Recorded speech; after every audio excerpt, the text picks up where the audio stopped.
Welcome back to my channel.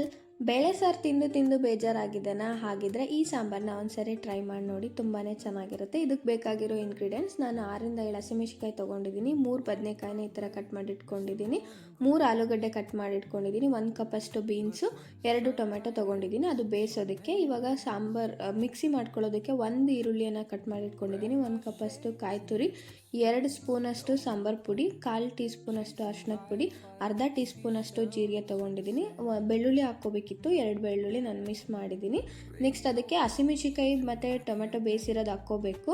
So ಅದನ್ನು ಬೇಯಿಸಿದ ಮೇಲೆ ಹಾಕ್ಕೊಳ್ಳೋಣ. ನಾನು ಒಗ್ಗರಣೆಗೆ ಅಂತ 1 ಈರುಳ್ಳಿನ ಕಟ್ ಮಾಡಿ ಇಟ್ಕೊಂಡಿದ್ದೀನಿ. ಈಗ ಇದನ್ನೆಲ್ಲ ನಾವು ಬೇಯಿಸ್ಕೊಳ್ಳೋಣ.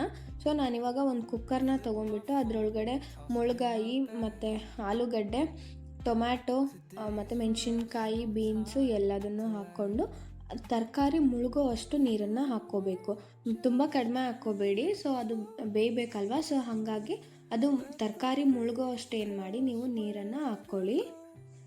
ನೋಡಿ, ನಾನು ಇಷ್ಟು ನೀರನ್ನು ಹಾಕ್ಕೊಂಡಿದ್ದೀನಿ, ಕಡಿಮೆ ಅನ್ನಿಸ್ತಾ ಇದೆ. ಸೊ ನಾನು ಇನ್ನೊಂದು ಸ್ವಲ್ಪ ನೀರನ್ನು ಹಾಕ್ಕೊಳ್ತಾ ಇದ್ದೀನಿ. ಇವಾಗ ಇದನ್ನು ಬೇಯಿಸೋದಕ್ಕೆ ಇಟ್ಕೊಳ್ಳೋಣ. ಸೊ ನಾನಿವಾಗ ಲಿಡ್ ಕ್ಲೋಸ್ ಮಾಡಿ ಗ್ಯಾಸ್ ಮೇಲೆ ಇಡ್ತಾ ಇದ್ದೀನಿ. ಸೊ ಇದನ್ನು ನೀಟಾಗಿ ಲಿಡ್ ಕ್ಲೋಸ್ ಮಾಡಿ ವಿಷಲ್ ಹಾಕಿ, ಇದು 3 ವಿಷಲ್ ಬರಬೇಕು. ಸೊ ನಾನಿವಾಗ ಗ್ಯಾಸ್ ಸ್ಟವ್ನ ಆನ್ ಮಾಡಿಕೊಂಡು ಆ ಕುಕ್ಕರನ್ನು ಇಡ್ತಾ ಇದ್ದೀನಿ. ಸೊ ಇದನ್ನು 3 ವಿಷಲ್ ಹಾಕ್ಸ್ಕೊಳ್ಳೋಣ. ಇನ್ನೊಂದು ಗ್ಯಾಸ್ ಸ್ಟವ್ ಮೇಲೆ ನಾವು ಇದನ್ನು ಕುರ್ಸಗ್ನಿ ಕಾಳು ಅಂತ ಹೇಳ್ತೀವಿ, ನಿಮ್ಮ ಕಡೆ ಏನಂತ ಹೇಳ್ತಾರೋ ನಂಗೆ ಗೊತ್ತಿಲ್ಲ, ನೋಡ್ಕೊಳ್ಳಿ. ಸೊ ಇದನ್ನು ನಾನು 1.5 ಟೀ ಸ್ಪೂನಷ್ಟು ನಾನು ತೊಗೊಂಡು ಅದನ್ನು ನೀಟಾಗಿ ಫ್ರೈ ಮಾಡ್ಕೊಳ್ತಾ ಇದ್ದೀನಿ. ಅದು ಕಲರ್ ಚೇಂಜ್ ಆಗಬೇಕು ಮತ್ತು ಅದೆಲ್ಲ ಕಾಳುಗಳೆಲ್ಲ ಸಿಡಿಬೇಕು. ಸೊ ಅಲ್ಲಿವರೆಗೂ ನೀಟಾಗಿ ಫ್ರೈ ಮಾಡ್ಕೊಳ್ಳಿ. ಸೊ ನೋಡಿ, ಎಣ್ಣೆ ಏನು ಹಾಕ್ಕೋಬೇಡಿ, ಹಾಗೇ ಫ್ರೈ ಮಾಡ್ಕೊಳ್ಳಿ. ಸೊ ಈ ಥರ ಕಲರ್ ಚೇಂಜ್ ಆಗಬೇಕು. ನೋಡಿ, ಕಲರ್ ಚೇಂಜ್ ಆಗ್ತಾಯಿದೆ, ವೈಟ್ ಆಗ್ತಾಯಿದೆ. ಸೊ ನೋಡಿ, ಇವಾಗೆಲ್ಲ ಸಿಡಿತಾ ಇದೆ. ಇಷ್ಟ ಆದರೆ ಸಾಕು.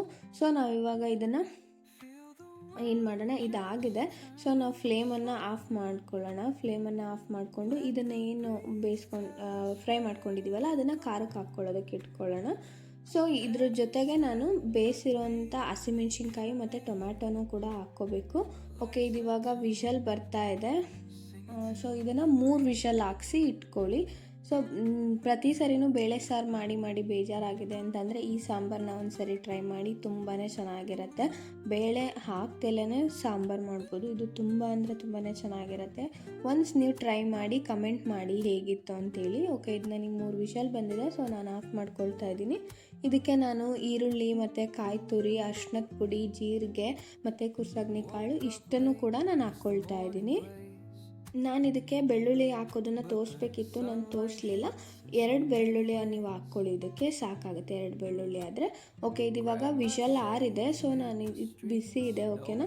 ಸೊ ಇವಾಗ ನಾನು ಹಸಿಮೆಣ್ಸಿನ್ಕಾಯಿ ಮತ್ತು ಟೊಮ್ಯಾಟೊನ ಏನು ಮಾಡ್ತಾಯಿದ್ದೀನಿ, ಜಾರ್ಗೆ ಹಾಕ್ಕೊಳ್ತಿದ್ದೀನಿ. ಬೇಯಿಸಿನೇ ಹಾಕ್ಕೋಬೇಕು ಇದನ್ನು.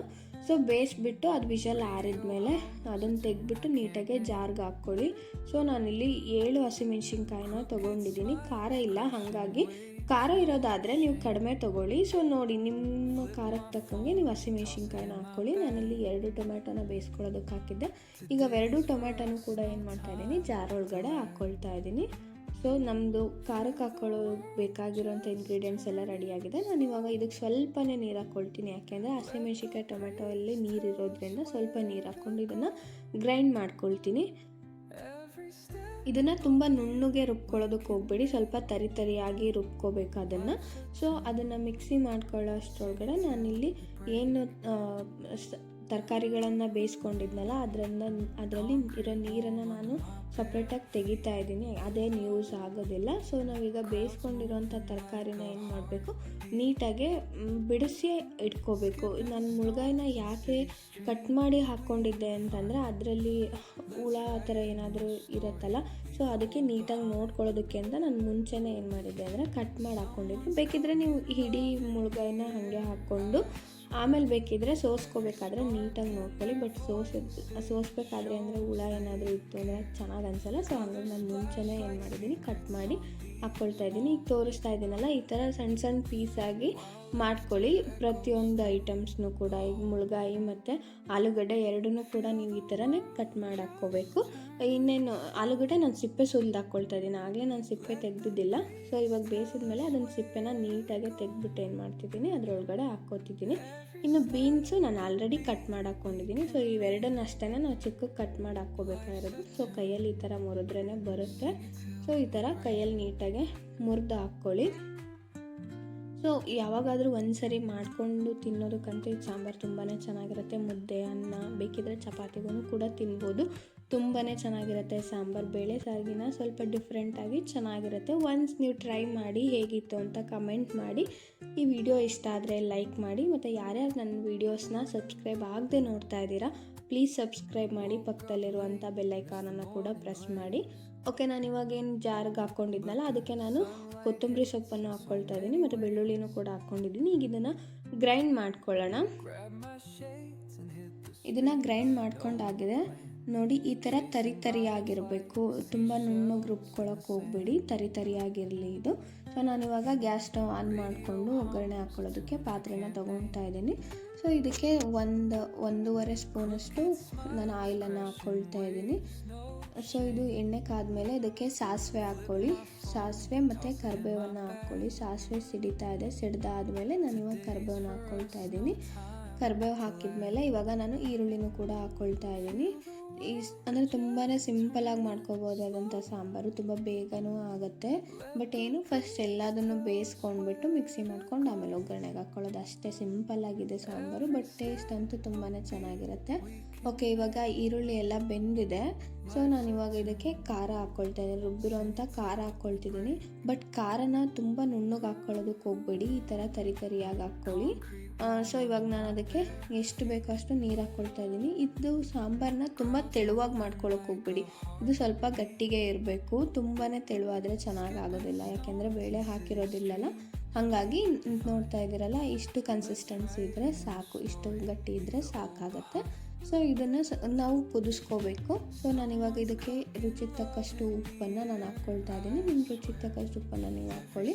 ಸೊ ನಾನಿವಾಗ ಉಪ್ಪು ಹಾಕ್ಕೊಂಡು ಇದನ್ನು ನೀಟಾಗಿ ಕುದಿಸ್ಕೊಳ್ತೀನಿ. ಓಕೆನಾ, ಒಂದ್ಸರಿ ನಾನು ಮಿಕ್ಸ್ ಮಾಡಿಕೊಡ್ತಿದ್ದೀನಿ ನೋಡಿ. ಕುದೀತಾ ಇದೆ ಇದು, ಮತ್ತೊಂದು ಸರಿ ನೀಟಾಗಿ ಮಿಕ್ಸ್ ಮಾಡ್ಕೊಳ್ಳೋಣ. ನೋಡಿ ಆಗ್ತಾ ಇದೆ. ಸೊ ಇದು ಹಸಿ ವಾಸನೆ ಎಲ್ಲ ಹೋಗ್ಬೇಕು, ಅದು ಖಾರದ ಹಸಿ ವಾಸನೆ ಎಲ್ಲ ಹೋದ್ಮೇಲೆ ನಾವೇನು ಬೇಯಿಸಿಟ್ಕೊಂಡಿದ್ವಲ್ಲ ತರಕಾರಿನ, ಆ ತರಕಾರಿನ ಹಾಕ್ಕೋಬೇಕು ನೀಟಾಗಿ. ಎಲ್ಲ ತರಕಾರಿನೂ ಹಾಕ್ಕೊಳ್ಳಿ, ಯಾವ್ಯಾವ ತರಕಾರಿ ಬೇಯಿಸ್ಕೊಂಡಿದ್ರೋ ಅದಷ್ಟನ್ನು ಹಾಕ್ಕೊಳ್ಳಿ. ಇನ್ನೊಂದು ಸರಿ ನೀಟಾಗಿ ಮಿಕ್ಸ್ ಮಾಡ್ಕೊಳ್ಳಿ. ಓಕೆನಾ, ನೀಟಾಗಿ ಮಿಕ್ಸ್ ಮಾಡ್ಕೊಳ್ಳಿ. ನೋಡಿ ಇಷ್ಟು ಗಟ್ಟಿ ಇದ್ದರೆ ಸಾಕಾಗುತ್ತೆ, ತುಂಬ ಗಟ್ಟಿಗೂ ಮಾಡ್ಕೋಬೇಡಿ, ತುಂಬ ತೆಳುವಾಗೂ ಮಾಡ್ಕೋಬೇಡಿ. ಇದು ಕುದೀತಾ ಇದೆ ನೋಡಿ, ಇದು ಆಲ್ಮೋಸ್ಟ್ ಆಗಿದೆ. ಸೊ ಇನ್ನೊಂದು ಸ್ವಲ್ಪ ಹೊತ್ತು ನಾವು ಕುದಿಸ್ಕೊಳ್ಳೋಣ. ನೀವು ಅದು ತರಕಾರಿ ಎಲ್ಲ ಹಾಕಿದ್ಮೇಲೆ ಒಂದು 5 to 6 ಮಿನಿಟ್ಸ್ವರೆಗೂ ನೀವು ಕುದಿಸ್ಕೊಳ್ಳಿ, ಸಾಕಾಗುತ್ತೆ. ಅದಕ್ಕಿಂತ ಜಾಸ್ತಿ ಏನು ಕುದಿಸೋಕೆ ಹೋಗ್ಬೇಡಿ. ಓಕೆ, ನೀವು ಉಪ್ಪು ನೋಡ್ಕೊಳ್ಳಿ, ನಿಮ್ಮ ಟೇಸ್ಟಿಗೆ ಸರಿಯಾಗಿದೆಯೋ ಇಲ್ವೋ ಅಂತಂದು. ನಿಮಗೆ ಉಪ್ಪು ಕರೆಕ್ಟ್ ಇದೆ ಅಂತಂದರೆ ಓಕೆ, ಕಡಿಮೆ ಇದೆ ಅಂತಂದರೆ ಬೇಕಿದೆ ನೀವು ಆ್ಯಡ್ ಮಾಡ್ಕೋಬೋದು. ನನಗಿಲ್ಲಿ ಕರೆಕ್ಟ್ ಇದೆ, ನಾನೇನು ಹಾಕ್ಕೊಳ್ಳೋದಿಲ್ಲ. ಓಕೆ, ಇದು ಆಲ್ಮೋಸ್ಟ್ ಆಗಿದೆ. ಸೊ ನಾನಿವಾಗ ಸರ್ವ್ ಮಾಡ್ಕೊಳ್ತಾ ಇದ್ದೀನಿ. ತುಂಬಾ ಈಸಿಯಾಗಿ ಬೇಗನೆ ಆಗುವಂಥ ಸಾಂಬಾರು. ನೋಡಿ ಎಷ್ಟು ಚೆನ್ನಾಗಿ ಕಾಣಿಸ್ತಾ ಇದೆ, ತಿನ್ನೋದಕ್ಕೂ ಕೂಡ ಅಷ್ಟೇ ಚೆನ್ನಾಗಿರುತ್ತೆ. ಮುದ್ದೆ, ಅನ್ನ, ಚಪಾತಿ ಜೊತೆ ತುಂಬ ಅಂದರೆ ತುಂಬಾ ಚೆನ್ನಾಗಿರುತ್ತೆ. ಒಂದ್ಸರಿ ನೀವು ಟ್ರೈ ಮಾಡಿ. ಇದೇ ರೀತಿಯಾಗಿ ಸಿಂಪಲ್ಲಾಗಿರುವಂಥ ಯಾವುದಾದ್ರೂ ರೆಸಿಪೀಸ್ ಬೇಕು ಅಂತಂದರೆ ಕಮೆಂಟ್ ಮಾಡಿ ತಿಳಿಸಿ ನನಗೆ. Thank you for watching.